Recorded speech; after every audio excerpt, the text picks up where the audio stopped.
पारदर्शिता से इतना परहेज क्यों है सरकार को और चुनाव आयोग को?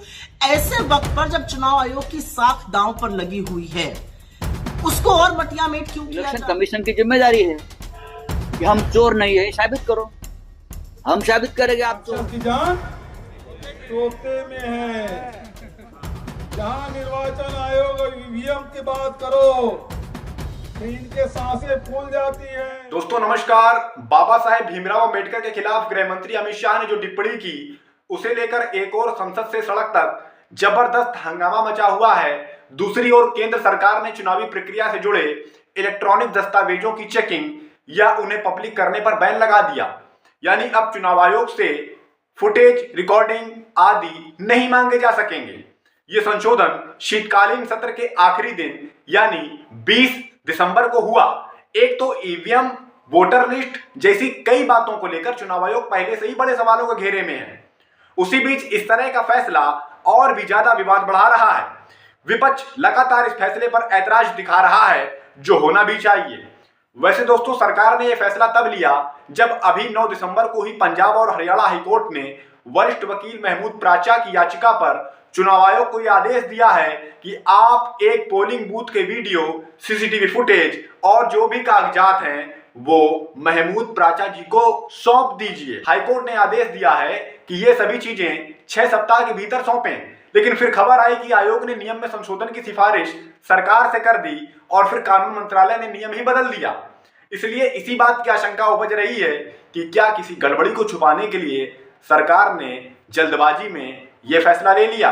अब जो नियम बदल दिया गया है, उसके बाद अब आम लोग सीसीटीवी कैमरा की फुटेज, वेबकास्टिंग फुटेज के साथ ही प्रत्याशियों की वीडियो रिकॉर्डिंग जैसे इलेक्ट्रॉनिक दस्तावेज भी नहीं देख सकते। इसके लिए सरकार ने चुनाव संचालन नियम 1961 के 92(2) नियम में संशोधन किया। पहले क्या होता था दोस्तों कि यही नियम हर किसी को यह शक्ति देता था कि वह सभी चुनावी दस्तावेजों की चेकिंग कर सके और उन्हें हासिल कर सके। यानी हम और आप ये सब हासिल कर सकते थे कि किसी पोलिंग बूथ पर क्या कुछ हो रहा है, उसकी सीसीटीवी फुटेज हमें आसानी से मिल जाए। लेकिन अब नहीं मिल पाएगी। अब आसानी छोड़ दीजिए, कैसे भी नहीं मिल पाएगी। सरकार ये कह रही है कि ऐसा इसलिए किया जिससे इन फुटेज या दस्तावेजों का मिसयूज ना हो सके, दस्तावेजों के एआई द्वारा मिसयूज ना किया जा सके। अब कहने को तो चुनाव आयोग का यही कहना है कि इनका दुरुपयोग ना हो सके। लेकिन पिछले कुछ समय से जिस तरह से चुनाव आयोग कई बड़े सवालों के घेरे में है, कई मौकों पर दिखता है कि वह बीजेपी के साथ खड़ा दिखता है। ऐसे में उसकी दलीलों पर कोई कितना भरोसा करेगा, ये समझना बहुत मुश्किल नहीं है। कहा तो ये तक जाता है कि प्रधानमंत्री मोदी ने खुद को सत्ता में बनाए रखने के लिए चुनाव आयोग को पूरी तरह अपने पाले में कर रखा है। हमें यह भी समझना जरूरी है कि इसी मोदी सरकार ने चुनाव आयोग के मुख्य आयुक्त यानी चीफ इलेक्शन कमिश्नर का चयन करने वाले पैनल से सुप्रीम कोर्ट के मुख्य न्यायाधीश को हटा दिया था। पैनल में अब प्रधानमंत्री, एक केंद्रीय मंत्री और नेता विपक्ष होते हैं। तो जाहिर सी बात है कि चुनाव आयुक्त जो भी बनेगा सरकार की मर्जी से ही बनेगा।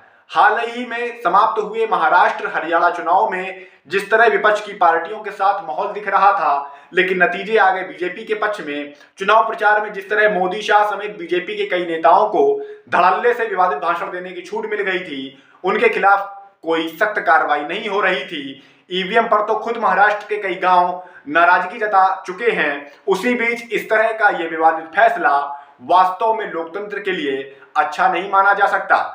विपक्ष ने इस मसले को न्यायालय में ले जाने की बात कही है।